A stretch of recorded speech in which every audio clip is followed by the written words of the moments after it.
చంద్రబాబు నాయుడు, ఆయన తనయుడు మరియు డిప్యూటీ సీఎం పవన్ కళ్యాణ్ వీళ్ళందరూ ఒకే ఒక ఆలోచన, ప్రతి ఒక్కటి ప్రైవేటీకరణ చేయాలి. దానిలో భాగంగానే ఈ 17 మెడికల్ కాలేజీలు ఏదైతే ఆ రోజు జగన్మోహన్ రెడ్డి గారు తెచ్చినారో అవి కూడా పీపీపీ పద్ధతి ద్వారా ప్రైవేటీకరణ చేసి నారాయణ, చైతన్య ఇలాంటి కార్పొరేట్ కాలేజీలకు అప్పగించి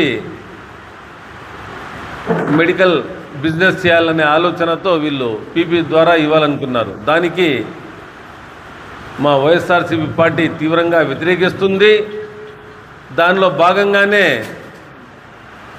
మెడికల్ కాలేజీల ప్రైవేటీకరణ వ్యతిరేకంగా వైఎస్ఆర్సీపీ కోటి సంతకాల ప్రజా ఉద్యమం ఈ రోజు నుంచి అంటే అక్టోబర్ 10వ తేదీ నుంచే స్టార్ట్ చేయాలని మా ప్రియతమ నాయకులు మాజీ ముఖ్యమంత్రులు వైఎస్ జగన్మోహన్ రెడ్డి గారు పిలుపునిచ్చారు.